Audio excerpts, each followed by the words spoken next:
everyone. It is Tuesday, July 18th, 2023. How is everyone doing today? Emotionally raw, maybe after the new moon yesterday? The moon is now shifted into Leo at around midnight in Central America time. And the nodal shift has completed. The moon's nodes, the north node is now in Aries and the south node is now in Libra. So, welcome to a new evolutionary start to our collective emotional growth. We are being asked to move forward in an adult-like way through accessing our personal values that makes us feel safe. And now today, on Tuesday, the moon in Leo is very happy, go lucky, very creative, but early in the morning, the comet Chiron is having a little bit of a spat with Mars. So we could feel a little bit insecure. Our confidence might not be there. We have misunderstandings with other people because we're feeling kind of prickly and raw after the new moon in Cancer. And the moon now in Leo is starting to head towards fullness. So now we are gaining strength, gaining momentum. So our confidence is like a little baby right now. So we have to be very gentle with ourselves and others. And then Mars later is going to meet up with Pluto. And we are going to be wanting to be very strategic in our planning and our abilities according to cafeastrology.com. And on the 19th is kind of a big deal. The moon in Leo, which inclines us to play, share, act, express, and create, is wanting us to take the high road today. We are proud, so we prefer that, but we want to be appreciated, applauded under this playful influence. Creativity blossoms, we're romantic, generous, and then the moon in Leo meets up with Mercury in Leo, and boom, we have a situation where what we're thinking and what we're expressing match up. So we are feeling more emotional in our communication as the moon and Mercury are in sync, our emotions and our thoughts aligned. So it's a great harmonic day. Our minds are more receptive. We seek advice or other seeks our advice. So on the 20th of July, Thursday, the sun meets up with Neptune. And this meetup encourages us because the sun is in Cancer, Neptune is in Pisces. And so both of these water signs are meeting up in these respective ways. They are encouraging us to let go and let things flow. This transit brings a fluid, graceful energy. We readily access our intuition. We can be moved to help, support, or give of ourselves. We would do well to de-emphasize some of our material concerns or interests, at least for a while or temporarily. We see people and life itself from a different perspective, one that not only allows for but finds beauty in differences. That is a nice little meetup of Sun in Cancer and Neptune in Pisces. It's going to be a beautiful feeling. But Mars and Saturn are opposite each other. Mars in Virgo is opposite Saturn in Pisces, right? And so in the afternoon, it's not as nice and rosy. We press too hard. We can meet with blocks instead of tripping over ourselves, attempting to push things that require more time. We should slow down, discipline ourselves, and consider the practical angles. We may need to manage, have a reality check. People will seem to be blocking our progress, and that can cause us stress, resentment, frustration. So basically the universe on Thursday, as the sun in Cancer starts to move towards its cardinal grand cross planets, the cardinal planets are starting to push at us. And this is the beginning of that feeling we're going to have with Mars and Saturn opposing. With waning motivation, we might find it particularly hard to get through our routines. At this time, we may recognize the need to adopt a humbler, more mature, or more conservative approach. Ideally, once we gain a stronger sense of reality, we can rebuild our enthusiasm. So Thursday is beginning that Grand Cross feeling. We're going to feel really pressured, inner pressure to do the right things, and it can be difficult because the Grand Cross, which isn't spoken about in traditional astrology pages here, it's more of a deeper dive when you get into astrology. But basically, the Cancer Sun will be opposing Pluto and Capricorn at the 29th degree because the Sun's heading into Leo, so that the 29th degree of Cancer.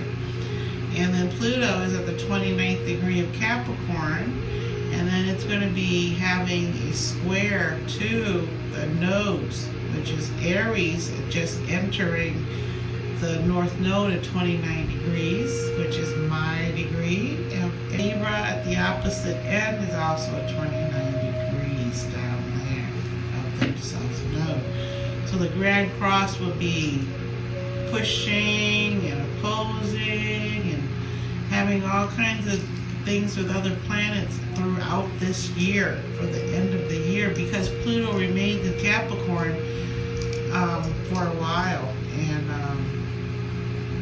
and the Sun moves out of Cancer, so we won't feel it as much when the Sun moves into Cancer, which will be on July 22nd. But the residual effect of it, because of the Aries Libra nodal axis now ruling over the moon, North and South node, we're going to feel it for a while, maybe 18 months. If you're a cardinal sign, you will feel it extra because Aries and Libra are cardinal. And as they meet up and have eclipses with other planets and the Sun, and things like that, we will feel this Grand Cross again. So if you have any planets that are in cardinal signs around the 29th, 28th degree, you will be feeling some inner challenges for transforming and for evolution. So these are big times. We all are going through changes, personal and outer. So you can always, with the Libra South Node, you can always lean into having a person that you talk to or a group of people, something like that, that will help you get through some of these times that could be confusing, could be surprising, could be bringing big changes to your life because your values are changing, and all these things take time. It's not going to happen tomorrow, but you'll just feel it happening and you'll want to do something as you're feeling it, right? And so July 20th, after that, Mars and Saturn have an opposition. So the next big thing on the calendar is Venus takes its retrograde in Leo, and it stays in Leo the entire time.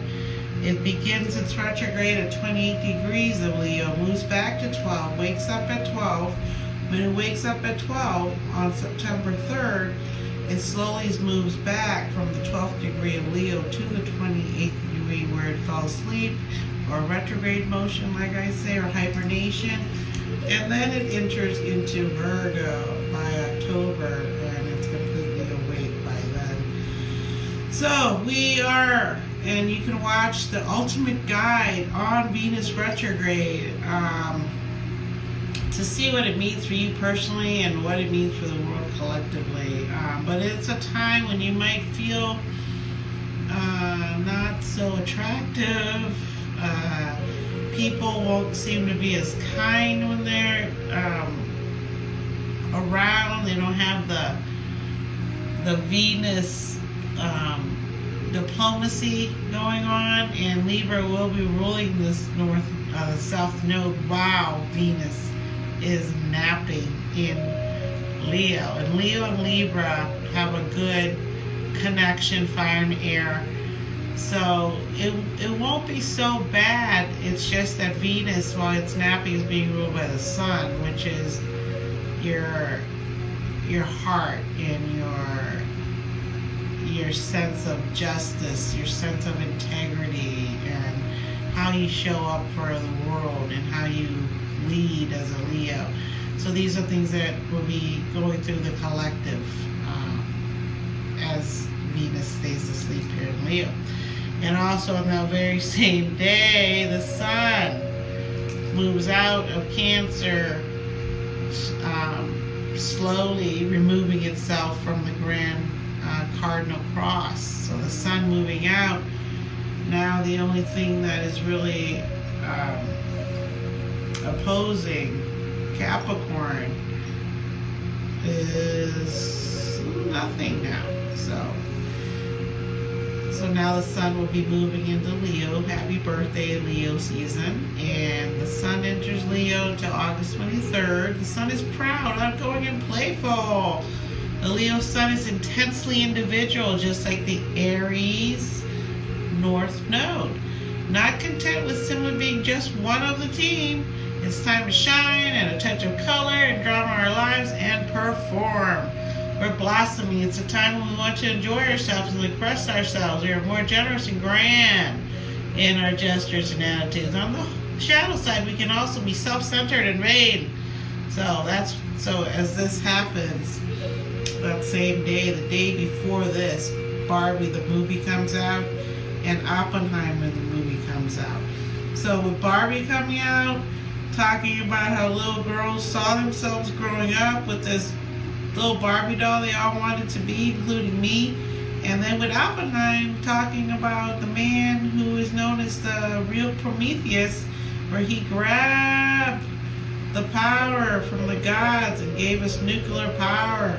And in turn, men cursed him and the gods cursed him, and his life story is being told through a book that won a Pulitzer Prize, a biography, and Christopher Nolan is directing and also is the screenwriter, I believe, for this. So both of those coming out as Venus takes its nap, long retrograde nap in Leo, the sun entering Leo, Mercury still in Leo.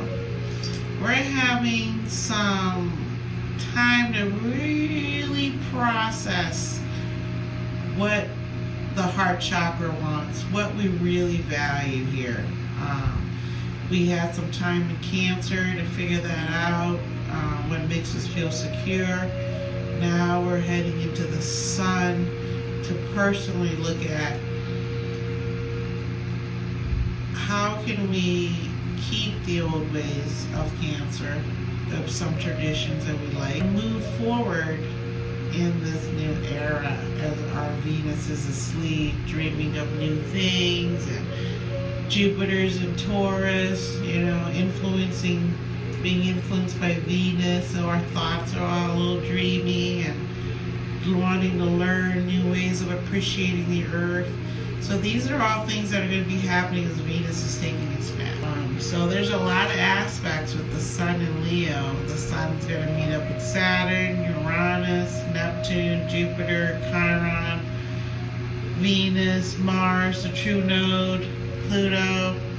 So a lot of what we identify as ourselves will be shifting and changing, helping us to be more accepting of other people shifting and changing, okay? And then on the 23rd, Chiron, the comet that's in Aries right now, visiting, will also be going retrograde and taking a nap. And Chiron is the personal healer. He's here to help us heal our things that we have hidden away. He's the great warrior that was sacrificed in order to help us heal. Like Prometheus, in order to help man be able to survive with fire. So, Chiron will now begin its retrograde at 19th degree Aries, and it was turned direct and stationed back at 15 degree Aries on December 26th. So it's a long hibernation. hibernation, a long nap. And then on April 18th, 2024, Chiron finally leaves its retrograde period zone and goes back to 19 degrees where it started its nap on July 22nd. So Chiron will be asleep a long time. And it says here that when Chiron retrograde in Aries, it is one of us reassessing our mental health and healing journeys, programs, or efforts. So again, the planets are providing us with tools to help heal our inner mental health and our inner emotional health and our outer physical health, with Mars in Virgo at the same time as all this is going on. Mars in Virgo would be there really assessing the details, the nitty-gritty of our strategies and our plans. And we'll have to really reassess our lives and say, Jody, maybe you shouldn't have ice cream cone at night. Maybe it's not too good for you. So these are things we'll be assessing, these types of situations. We'll be assessing how we deal with money and our thoughts about who we idolize, and things like this are all up for grabs as these planets, especially the outer planets, as they take a nap. And Chiron taking a nap is really telling us that we have to really have faith. We have to really believe in ourselves. We have to really push that in our lives. So, thank you for visiting. I will be here next week. Don't forget to like, subscribe, and leave me a comment. See what you want to talk about. Come on along and see if you want to have a consultation. It doesn't have to be long. It doesn't have to be super fancy. We can just talk. So I appreciate everyone that's come around and talked to me. I appreciate everyone that's written to me. I thank you for my new followers. I really appreciate that. The Cancer moon really affects me because it's a sign behind Leo, so it's your 12th house of endings. So for me, it's been very cleansing to release a lot of things in my life. So I appreciate you guys. I'll be back next week. Okay, hold on tight. Peace. Appreciate you.